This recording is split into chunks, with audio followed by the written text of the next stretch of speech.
Bien, bonjour, toujours Simfos TV. Aujourd'hui, je suis avec Monsieur Andreas Marquardt, bonjour. Bonjour.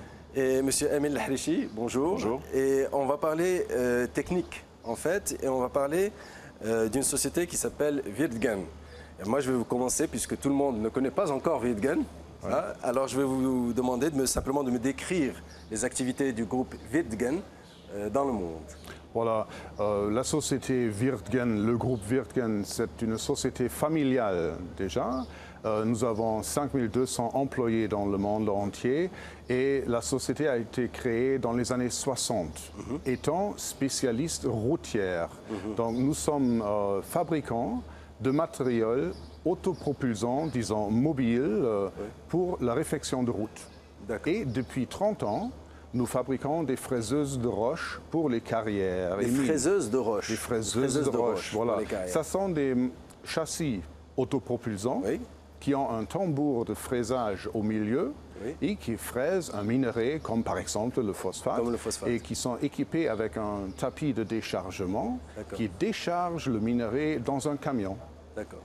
Ok, mais donc la machine avance comme ça sur la couche, disons, il y a du fraisage, elle décharge. Mais ça marche que si on est sur la couche. Parce que si on est il faut être d'abord sur la couche. Oui. Il faut s'imaginer, nos origines sont dans la route. Donc, vous avez commencé sur la route. On a commencé comme spécialiste routière. Ça veut dire c'est la société Wirtgen qui a développé le système de fraisage routière pour la réfection des enrobés, par exemple. Et depuis 30 ans, l'asphalte, voilà. Et depuis 30 ans, nous fabriquons des matériels pour les carrières. Il faut s'imaginer, vous avez un gisement qui est plat, une surface qui est plus ou moins préparée, propre, et la machine marche, elle avance sur ses 4 chenilles et elle descend le tambour de fraisage dans le minerai ou bien dans le stérile et dans les intercalaires. Et le conducteur de la machine, il peut définir la profondeur de travail pour, par exemple, fraiser seulement 20 cm d'une intercalaire et de séparer la roche de l'intercalaire sur un camion et de revenir et de prendre à ce moment-là le phosphate, par exemple, le phosphate d'une certaine qualité dans un camion et le phosphate d'une autre qualité dans un autre camion. Il faut faire du travail de précision. C'est le travail de précision et la raison, disons, décisive de beaucoup de nos clients, notre clientèle, c'est vraiment la sélectivité de notre engin. D'accord. C'est le pouvoir de définir la profondeur de coupe. D'accord. Alors, je vous pose une question personnelle en ce qui vous concerne, M. Andreas Marquardt. Depuis quand travaillez-vous pour Wirtgen et quelle est votre expérience en fait dans le groupe? C'est maintenant depuis... Vous m'avez l'air assez jeune, hein? Merci. C'est maintenant depuis 15 ans que je travaille pour le groupe Wirtgen et dans ces dernières 15 ans, j'ai accompagné plusieurs fraiseuses de roche dans plusieurs projets différents. Donc déjà, je suis responsable pour tous les territoires où on parle portugais, espagnol, français. Vous parlez toutes ces langues? Un peu, oui. On est obligé. Voilà. Donc, ce que j'ai fait spécialement dans les dernières 15 ans, c'est d'accompagner nos fraiseuses de roche dans, par exemple, des projets comme les sociétés Vale, au Hydro, ou bien Lafarge aussi, ou bien, comme cette année, la société OCP. Le groupe OCP, vous êtes... Voilà, voilà. D'accord, très bien. Alors, votre grande vedette, c'est la machine... C'est la SM 4200. Vous avez l'air très fier de cette machine. Nous sommes leaders du marché fraisage avec 80% dans le monde. Dans le monde? Dans le monde, oui. 80%? Il faut s'imaginer, si vous avez le monde entier, tous les continents, et là aussi la fabrication chinoise, la fabrication américaine, la fabrication indienne, tous les pays ensemble, sur 10 fraiseuses en général, étant pour les mines, les carrières ou les routes, 8 sortes de Windhagen, qui est le petit village où il y a notre société. Ça, entre parenthèses, ça me fascine toujours, parce que c'est un petit village allemand que personne ne connaît, et on s'aperçoit que là, il y a une entreprise familiale, comme vous dites, et puis on s'aperçoit qu'ils ont 80% du marché dans un secteur très particulier. Cette petite notion, c'est beaucoup de gens le font, et je réponds toujours que les PME, C'est le moteur de l'Allemagne. Les PME sont le moteur de l'Allemagne. Voilà. Mais dans ce cas-là, ça se voit. Mais cette machine dont vous êtes très fier, c'est vous qui la distribuez ici. Absolument, absolument. Nous sommes le représentant effectivement de Wirtgen et nous avons l'honneur de les représenter ici au Maroc. D'abord, c'est une entreprise familiale, mais c'est aussi un esprit. Oui, Je me rappelle du premier jour où j'ai rencontré Monsieur Wirtgen. J'ai été stupéfait par sa simplicité, par son approche, par sa proximité, en nous disant bienvenue dans la famille Wirtgen. Et je me suis dit, tiens, famille, est-ce qu'il veut vraiment dire famille? Parce que bon, africains, arabes, nous avons une notion de la famille très importante. Et ben, je me suis rendu compte qu'en Allemagne, c'est encore le cas. Et Monsieur Andreas Makvar, ici présent, l'a prouvé à plusieurs reprises qu'on savait être avec la famille quand il le fallait, et notamment pour OCP Group. Bon, c'est très agréable à entendre. Et alors, pour revenir à la machine dont vous êtes tellement fier, alors, la 4200, pourquoi je l'achèterais moi, par exemple? Essayez de me la vendre.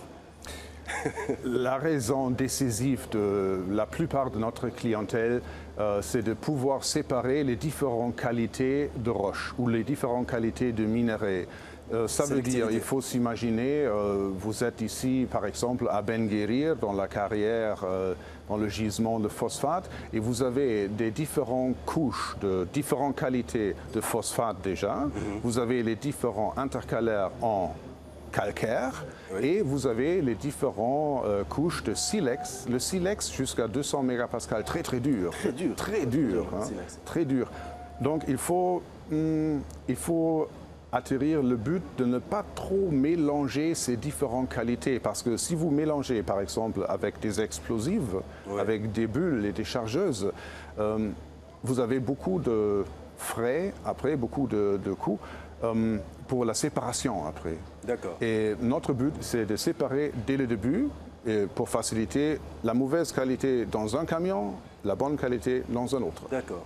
Voilà. Donc ça, c'est un avantage décisif, c'est la sélectivité dès le départ. C'est-à-dire, si on sépare dès le départ, ensuite on n'a plus à s'embêter à l'arrivée pour essayer de... Absolument. C'est une question de qualité, je suppose. Absolument. Et dans la roche dure, notre but, c'est aussi de remplacer le concasseur primaire. Ça veut dire de notre tapis, de notre machine sort une granulométrie assez fine. Je dis toujours dans un calcaire normal, le plus grand c'est un ballon de foot, et plus petit, la courbe de granulométrie plus petit. Ça veut dire que les bennes dans lesquelles je décharge mon produit sont vraiment pleines. Donc, je ne donne pas trop de dégâts à la benne parce que je ne lance pas des grands ballons, les grandes roches. Gros blocs qui tombent et qui sont sur la benne, qui fait un bruit horrible d'ailleurs. Et qui déforment la benne. Absolument. Ça déforme la benne. Donc la benne, elle est vraiment pleine.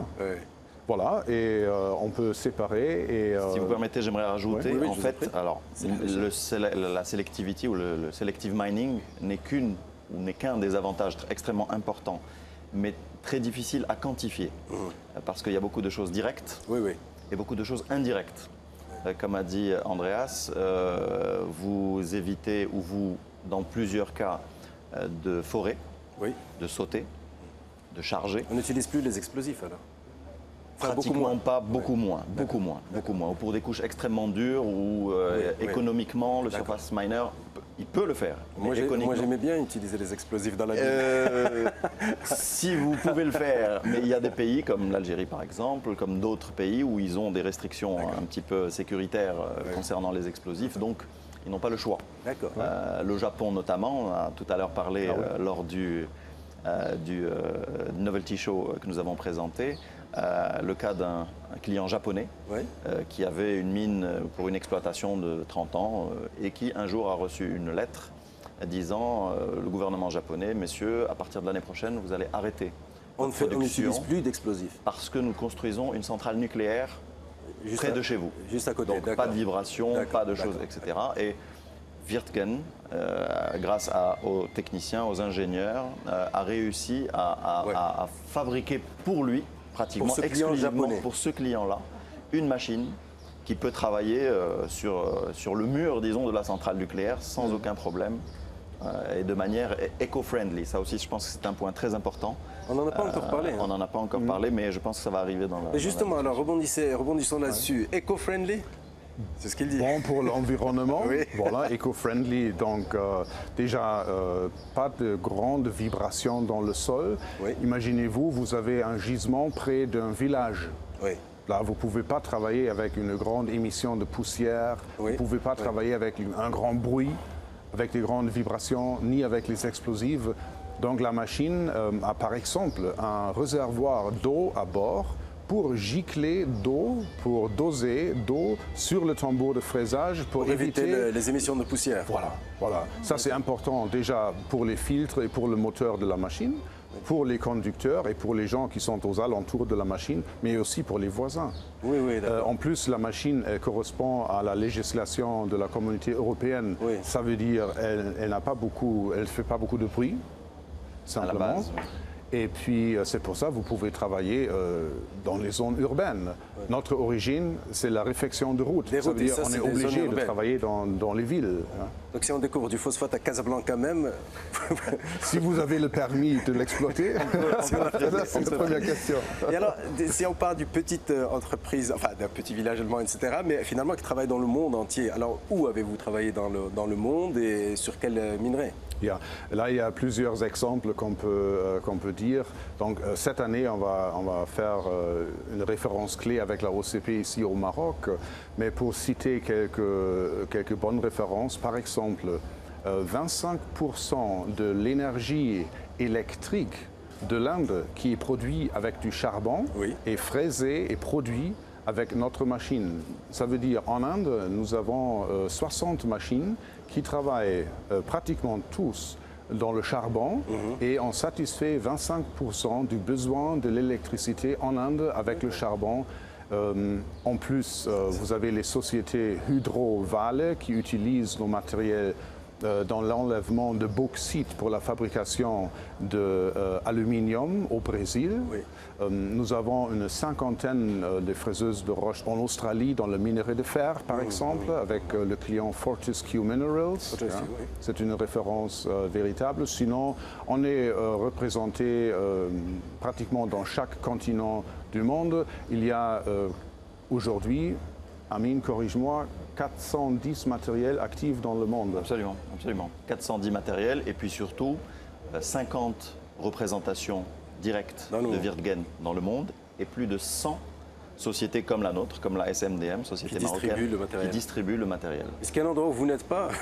Il y en a très peu, il y en a très peu, il y en a très peu. Les échelles, seulement pour les vacances. Mais alors moi, je vous disais, j'ai une certaine nostalgie quand j'étais ingénieur, je dirigeais la mine, j'aimais bien les explosifs, etc. Bon, est-ce qu'il n'y a pas une synergie quelque part? Parce que bon, parfois, il faut utiliser des explosifs, votre machine, les broyeurs classiques. Absolument. Il y a une synergie entre les cribles et les concasseurs, les broyeurs, et les fraiseuses de roche, les surface miners, là où, par exemple, vous avez des frais énormes dans votre concasseur principal, dans votre, disons, mâchoire. Oui, hein. Oui. C'est le mâchoire qui décide sur le rendement d'une ligne de séparation des cribles après. Tout à fait. Et si vous pouvez alimenter votre mâchoire avec une granulométrie déjà bien coupée par une fraiseuse de roche, c'est une bonne synergie. D'accord. Et si vous permettez aussi, ça n'est pas antinomique. Nous avons montré aussi un exemple ce matin dans la présentation où il y avait un travail parfaitement en symbiose entre un dragline qui faisait qui enlève la couche supérieure, des bulldozers qui aplanissent et la machine qui récupère le produit avec la meilleure qualité possible parce que justement on évite les salissements et on évite les mélanges avec d'autres. Là c'est une synergie évidente. Oui. Absolument, et absolument. Pour faciliter un peu le travail de séparation aussi, je reviens sur la sélectivité. Beaucoup de nos clients ont des frais énormes de séparation et de lavage après. Et là je cite encore Vale et Hydro avec le bauxite et l'aluminium. Oui. Ou bien une cimenterie, par exemple, qui a une certaine qualité de ciment qu'ils veulent produire. Donc, ils sont dépendants d'avoir un bon blending, une bonne mixture de leur ciment. Comme le cas de la OCP aussi, ils ont des clients disons, de phosphate, qui sont habitués à leur qualité de phosphate. À eux. Et voilà. Ils ont calibré leurs installations sur cette qualité, ils veulent cette qualité. Absolument. Et là, vous contribuez comment ? On peut faciliter la tâche à cette séparation avec la sélectivité de la machine. Au départ, d'accord. Alors, parlons volume, parlons tonnage. Qu'est-ce que vous pouvez fraiser, Surface Miner ? Là, on va être dans les chiffres. Oui, pour être dans les chiffres, donc, je cite par exemple la 4200 SM, c'est la machine, la petite maquette que nous avons sur notre stand ici. Oui. C'est un matériel qui déjà pèse 200 tonnes, équipé avec un moteur de 1600 chevaux. Elle est là ici quelque part ? Non, c'est la maquette. C'est la maquette qui est là. C'est la maquette. Nous n'avons pas pu la déplacer. Voilà. En Australie, par exemple, dans le minerai de fer, elle fraise jusqu'à 3500 tonnes heure. 3500 tonnes heure. Pour le fraiser. Voilà. Déchargé directement, granulé dans le camion. D'accord. Ou bien un autre exemple, le phosphate en Arabie Saoudite, on fraise en général à peu près 500 tonnes heure avec la 2500 SM aussi, mais ça c'est la mélange déjà entre le calcaire et le phosphate. D'accord. Si vous prenez un exemple du charbon, vous prenez la 2500 SM qui peut faire jusqu'à 2000 tonnes de charbon déchargé dans un camion. D'accord. En fait, il y a tout un process. Oui. Lorsque un minier ou une société minière demande conseil à Wirtgen, les ingénieurs sont envoyés de part et d'autre pour voir la qualité du sol, prendre des échantillons. Ah donc il y a un travail en amont. Absolument. Vous ne venez pas juste avec une machine. Absolument. Vous n'allez pas en magasin à choisir. Ah, voilà, non, voilà. non. Vous composez votre machine et pour la composer, il faut savoir exactement ce que vous voulez faire avec. D'accord. Ouais. C'est-à-dire la composition du sol, qu'est-ce que vous voulez en faire. Il y a des gens qui veulent une production ou une productivité maximale. Ouais. Par exemple, pour tout ce qui est charbon, par exemple, tout ce qui est phosphate. Oui. Et vous avez d'autres qui veulent une qualité maximale. Oui. Et ça, c'est pour les schistes bitumineux, par exemple. Ah oui. Et ils ne vont pas vite, mais ils vont récupérer 100% de la valeur calorifique du oil shale, en fait, du schiste bitumineux qu'ils vont récupérer pour aller ensuite le mettre dans la centrale thermique. Donc, il y a vraiment une recherche qui est faite, il y a des questionnaires qui sont posés, il y a des tests géologiques qui sont faits. Et à partir de là, la décision est prise de choisir le modèle. Et une fois que le modèle est choisi, il y a encore les options qui vont aller avec. C'est-à-dire, on veut rentrer dans de grandes profondeurs, on a beaucoup de dureté, donc on va choisir des pics plus ou moins durs, plus ou moins grands, etc. de façon à composer la machine idéale et pour travailler, je veux dire, en 24 heures sur 24 heures. Ça, c'est vraiment l'engagement de Wirtgen. Alors, ça suscite en moi quand même une question un peu spontanée. Bon, alors moi, j'ai une espèce de grand gisement et vous venez me parler, je suis à moitié convaincu. Et alors, cette partie-là de ce travail, où vous envoyez des gens faire des études, travailler, est-ce que c'est vous qui prenez ce risque ou c'est moi qui prends ce risque? Est-ce que vous le faites à fond perdu, ensuite vous me faites une proposition, ou bien est-ce que je paye pour ça? Ça dépend. On peut par exemple, au lieu de vous vendre un matériel, on peut faire un test de longue durée et vous demander une certaine garantie de rendement, par exemple. Ou une certaine garantie de granulométrie. Et nous, à partir d'une petite adaptation de notre tambour, de la façon de travailler, on va voir ça ensemble avec nos géologues. On peut dire mission accomplie ou non accomplie et après, vous avez le droit d'acheter la machine ou pas. Ou pas, d'accord, voilà. C'est ce que je voulais savoir. Bien, alors juste pour finir, parce qu'on a encore à peu près 5-6 minutes, alors cette machine, la 4200 SM et l'OCP, c'est quoi? C'est une histoire d'amour, mais bon, comment vous voyez l'avenir? Pour dire la vérité, je rends visite ici au Maroc depuis 14 ans maintenant. Depuis 14 ans, vous venez ici? Oui, mais c'est un exemple. Il connaît la cuisine marocaine. Ah, très bien, il adore ça. Oui, c'est un pays merveilleux. Pour dire la vérité, ce n'est pas une exception.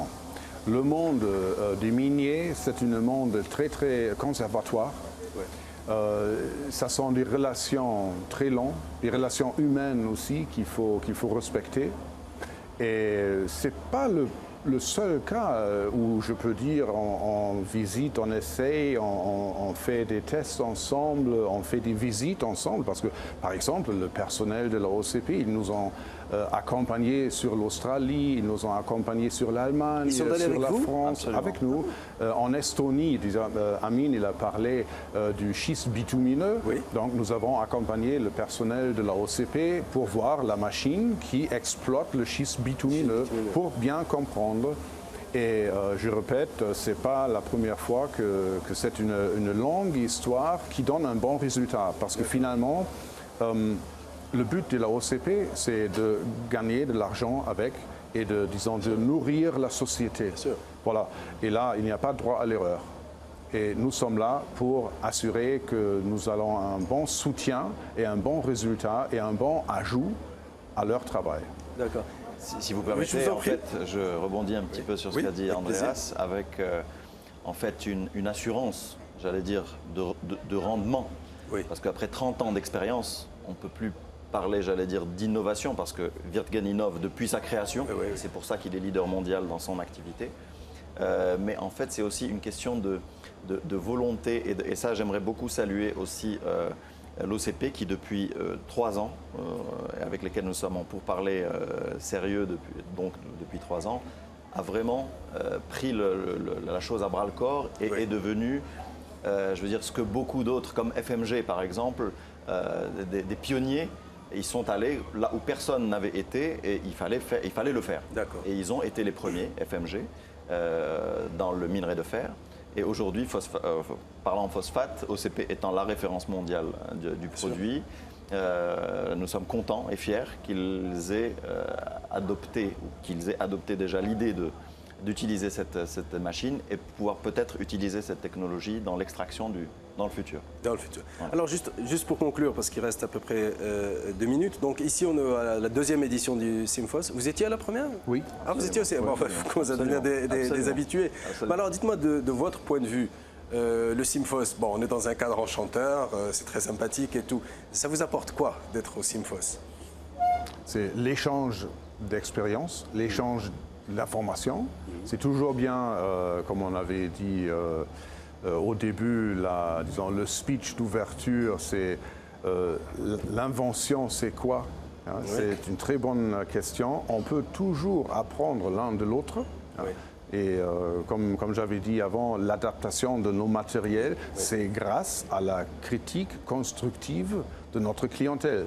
Et je pense que c'est toujours bien d'avoir les yeux ouverts, d'avoir la tête ouverte à notre voisin, à notre confrère et puis à notre client surtout, pour apprendre l'un de l'autre. Et ça, c'est un bon événement ici pour le faire. D'accord. Moi, je pense réellement que ça nous aide à, pas vulgariser, mais à faire adhérer le maximum de monde.